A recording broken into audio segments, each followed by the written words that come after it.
In May 2026, the United States government did something it had never done before in the history of quantum technology. It didn't just write a grant check or fund a university lab quietly in the background. It bought actual equity stakes, direct ownership, in 9 private quantum computing companies, pouring more than $2 billion into firms most Americans have never even heard of. That's not the behavior of a confident leader casually maintaining its position. That's the behavior of a government that is genuinely scared it's about to lose. And today we're going to unpack exactly why Washington believes it might be losing the quantum race to China, and the surprising catch buried underneath that fear that almost nobody is talking about clearly enough. Let's set the stage first, because quantum computing sounds like science fiction to most people, and honestly, some of it still is. Unlike the computer sitting in front of you right now, which processes information using bits that are either a 0 or a 1, quantum computers use something called qubits, which can exist in multiple states simultaneously through a property called superposition.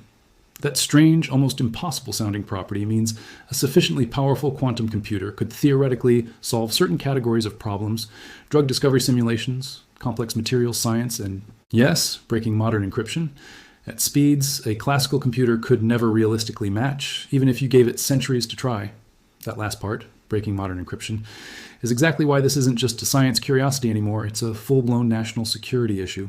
Nearly every piece of sensitive data on the planet right now, banking records, military communications, government secrets, is protected using encryption standards that a sufficiently powerful quantum computer could theoretically crack wide open. And here's the genuinely unsettling part. Security experts have been warning about for years now. Adversaries don't need a working quantum computer today to start exploiting this vulnerability. They can simply harvest encrypted data right now, store it quietly, and wait for quantum computing to mature enough to decrypt it later. Securities. Researchers call this harvest now, decrypt later, and it means today's stolen secrets could become tomorrow's exposed secrets the moment the technology catches up.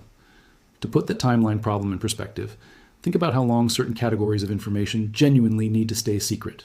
A stolen credit card number is worthless within a year or two once it expires and gets replaced. But a stolen military deployment plan, an intelligence source's identity, or a classified weapons design might need to remain protected for decades after it was originally created.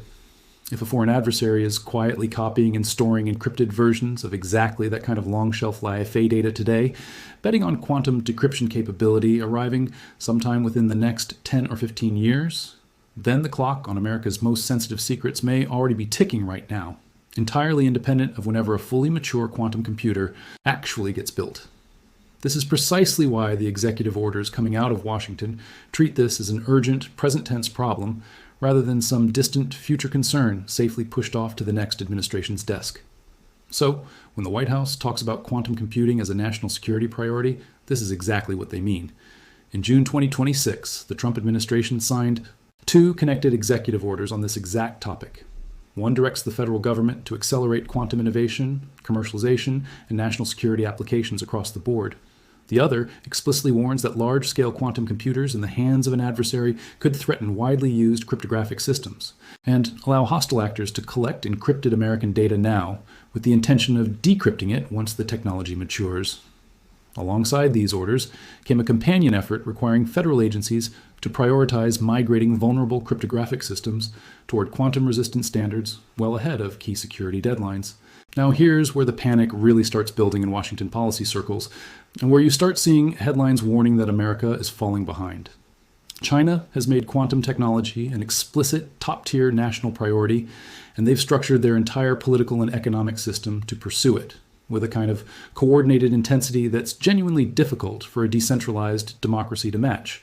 China's newest 5-year plan, covering 2026 through 2030, lists quantum technology first among 7 designated future industries.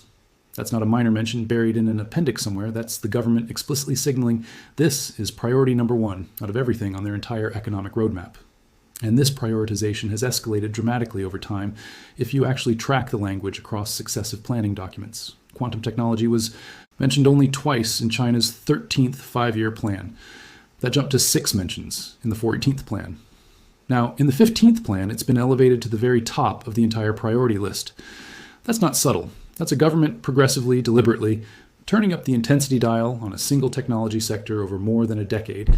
And that kind of sustained, escalating commitment tends to produce real results eventually, even if the early years look unimpressive.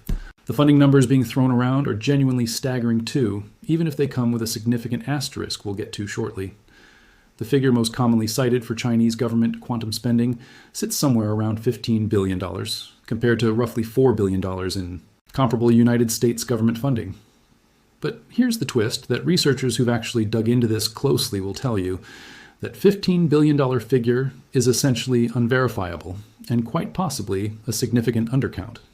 Chinese quantum investment flows through provincial funds, municipal initiatives, state-owned enterprise budgets, military allocations, and a newly created trillion yuan National Venture Guidance Fund, all layered on top of each other in ways that defy standard Western accounting frameworks entirely.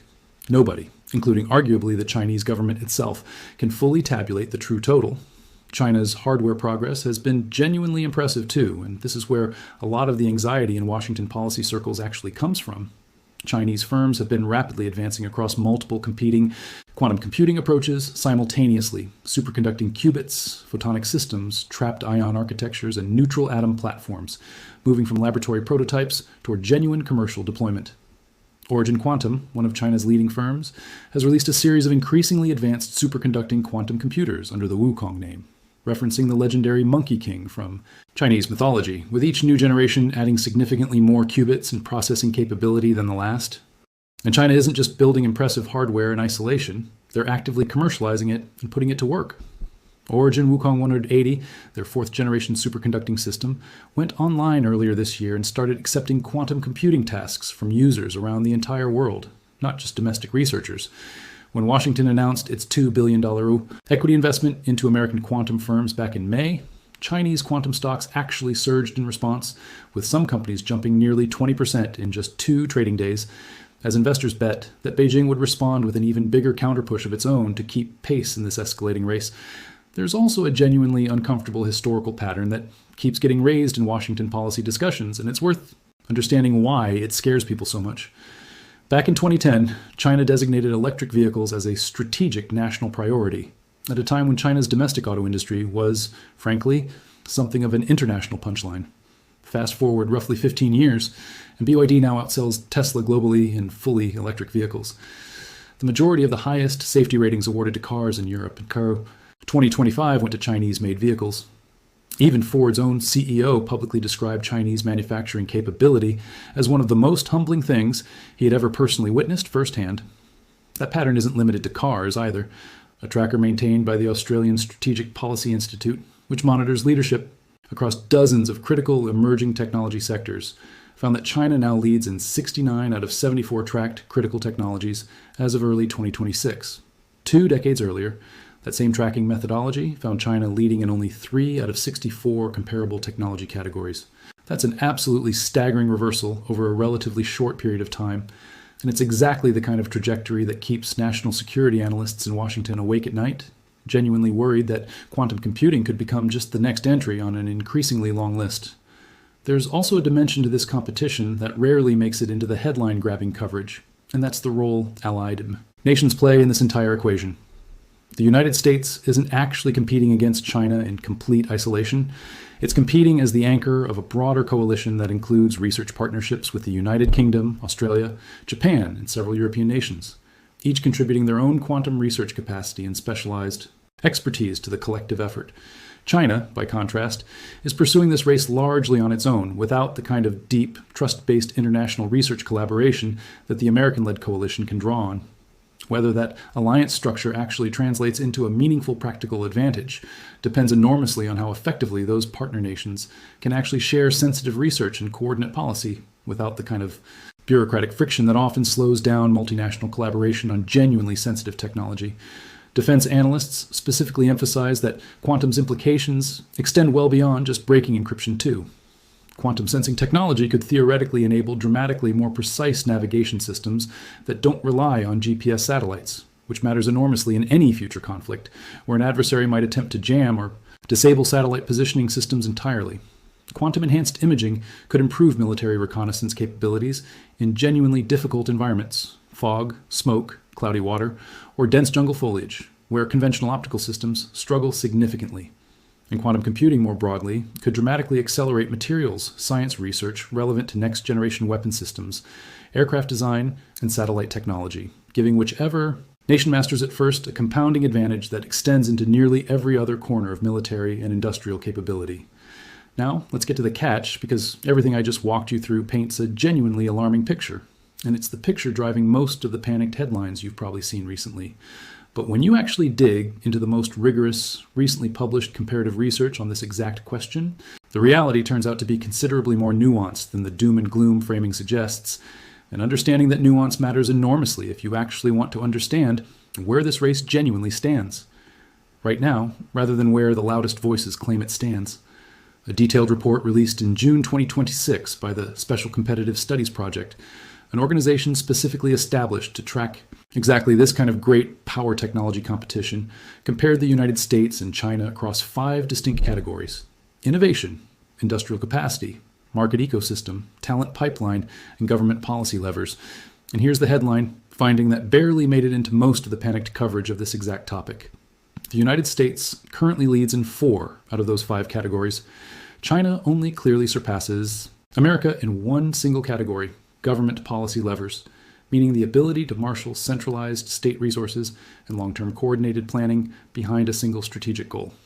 Let's actually break down where the United States is genuinely still ahead, because this part rarely gets the same viral attention as these scary headlines about falling behind. In quantum software specifically, the tools developers actually use to build and run quantum programs, the United States dominates almost completely. IBM's Qiskit toolkit had recorded more than 450,000 downloads as of the most recent measurement period. China's comparable tool, called PyQpanda, developed by Origin Quantum, had recorded just over 4,000 downloads across the same window. That's not a close race, that's a gap measured in multiple orders of magnitude. And software ecosystems built on that kind of overwhelming developer adoption tend to become genuinely difficult to dislodge once they're established. The United States also maintains a meaningful edge in scientific influence and research quality, not just raw output volume. American researchers accounted for roughly 35% of the most cited quantum technology publications globally in 2025, meaning papers that landed in the top 10% by citation count within their field. China's comparable share sat at 23%. Now, to be fair here, and this matters, China's share has genuinely doubled over the past decade, which means the United States isn't actually losing ground in absolute terms.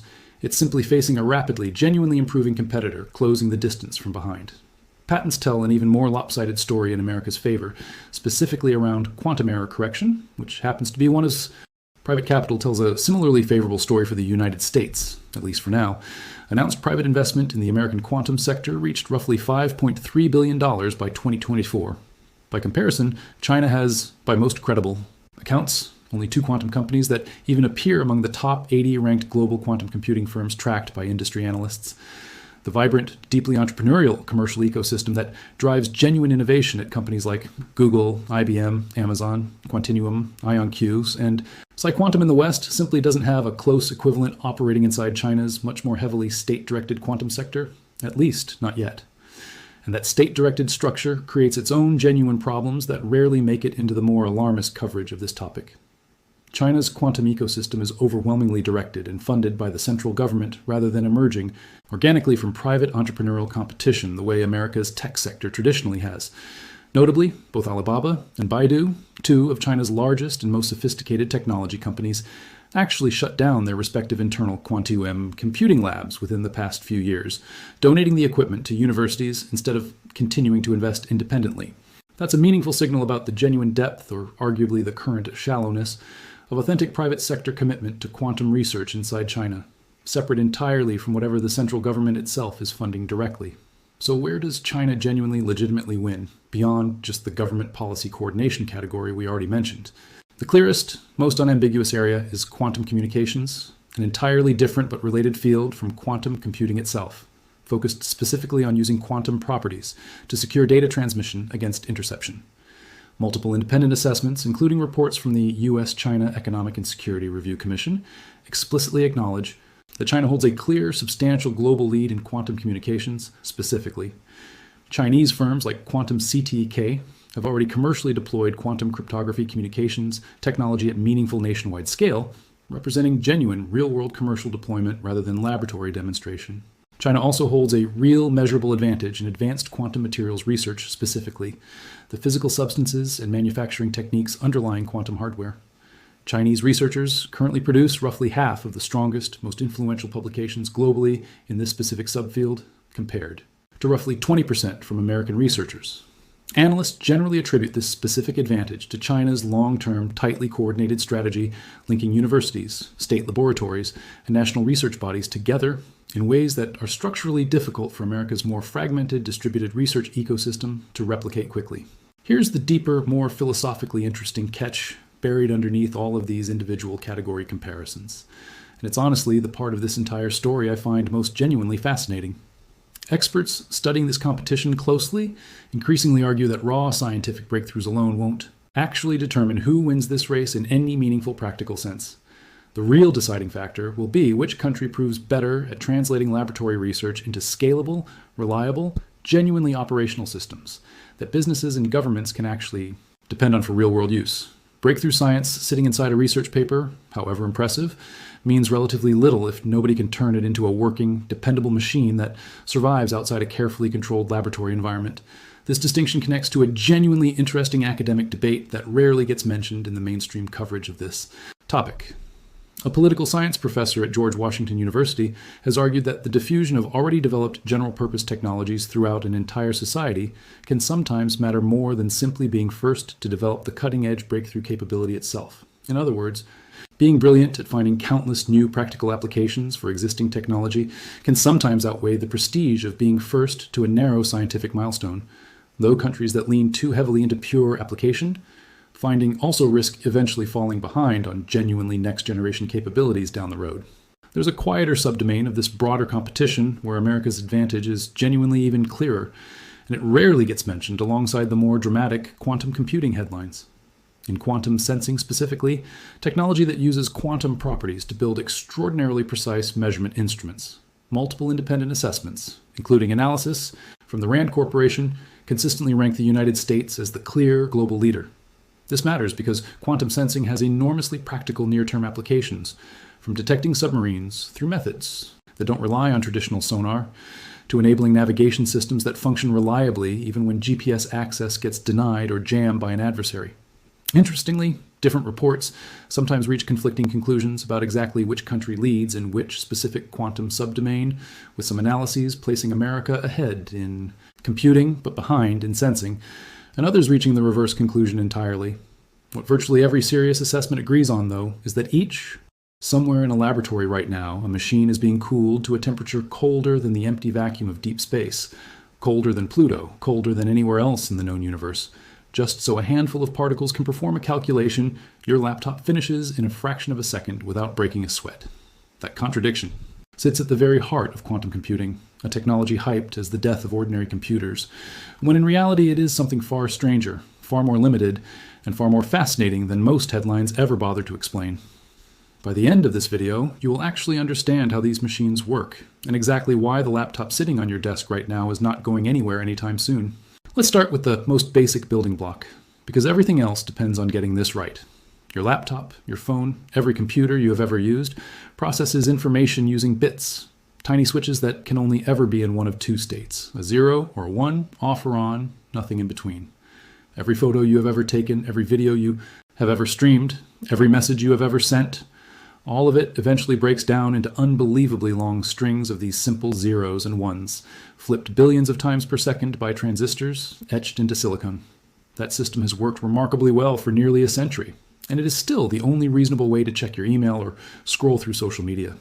Quantum computers throw that entire foundation out the window and replace it with something called a qubit, short for quantum bit. And this single substitution changes absolutely everything about how the machine actually computes. If the idea of something existing in two states at once genuinely bends your brain a little, make sure you like this video, because it is about to get considerably stranger. A classical bit can only be a 0 or a 1, full stop, no exceptions. A qubit, thanks to a genuinely bizarre property of quantum mechanics called superposition, can exist as a 0, a 1, or, remarkably, some blended combination of both states simultaneously, right up until the exact moment someone actually measures it. Picture a spinning coin. while it is still spinning. In the air, it is not really heads or tails. It is some mixture of both possibilities at once, and only the instant it lands and you look at it does that possibility collapse into one definite outcome. Qubits behave in roughly that same way, existing in a hazy blend of possibilities that only resolves into a solid 0 or 1 the moment you check.